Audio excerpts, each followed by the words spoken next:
Well, truthfully, it was just for the vanity of creating something that I really loved.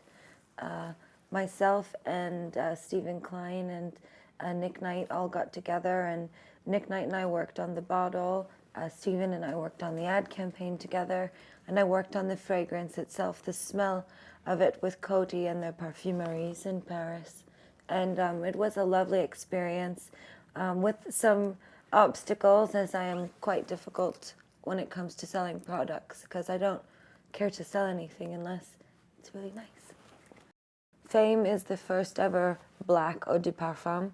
So it is black inside the bottle, and then once you spray it, it is clear, and it's beautiful, and it's exciting to be a part of an innovative project with some great people. Well, I don't want to spoil it for you, so I'm not going to tell you how we do it, but I will tell you that once it evacuates the juice evacuates from the perfume bottle, it is completely clear.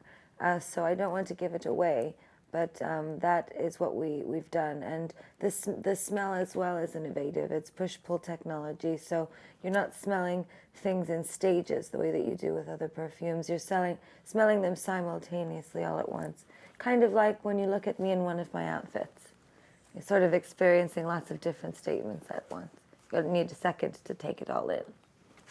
It's a mixture of belladonna, which means beautiful girl in Italian. It's a flower that can be poisonous, but the fragrance is not poisonous.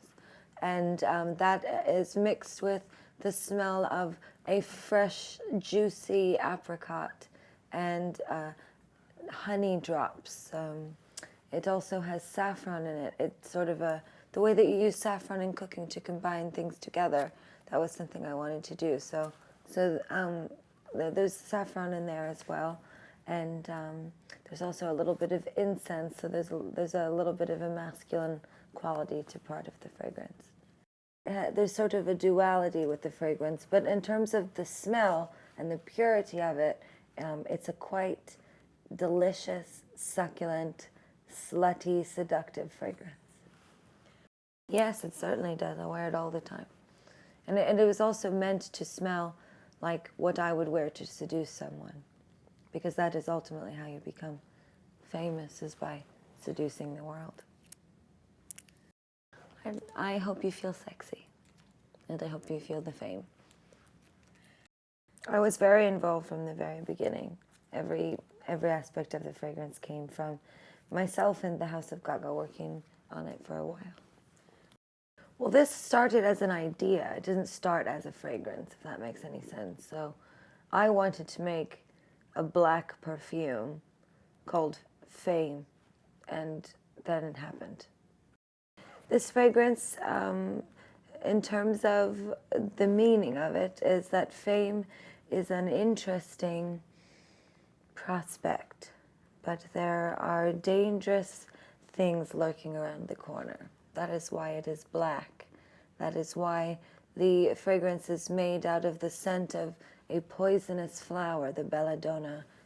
I don't know if I wanted to express it or not. I just did express it. I mean, it's just what it is the bottle is my interpretation of fame, not necessarily my personal interpretation of fame. It is my perfume interpretation of fame.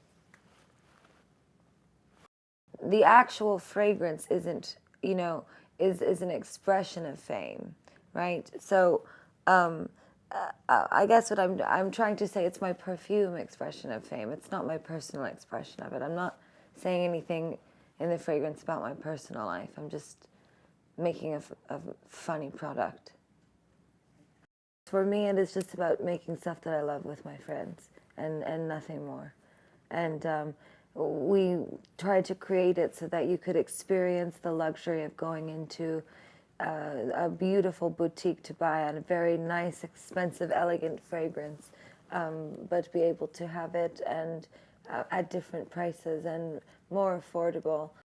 No, we all see very eye to eye on things, and we propel one another, and that's what's great about working with your friends and working with people that you really love their work, because you love to see them do great things. And for me, that is my favorite thing about doing this with Nick Knight and Stephen Klein, because, you know, with Stephen and I, to do a project together where I know he's truly proud of it makes me feel good, because I'm a big fan of him and I've loved him for a long time. And it's the same thing with Nick, to be able to put out a bottle with him that he's really proud of.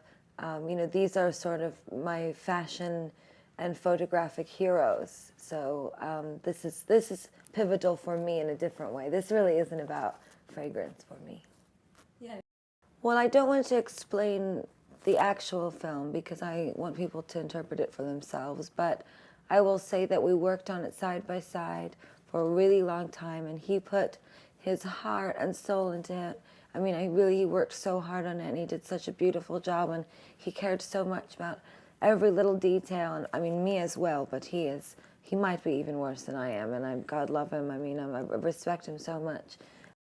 You know, when you like somebody as a friend as much as you like them as an artist, it's quite easy to work together because it's just really fun. Because when I got made fun of in high school, I used to walk down the street and go to the Guggenheim, and it made me feel better. That's why.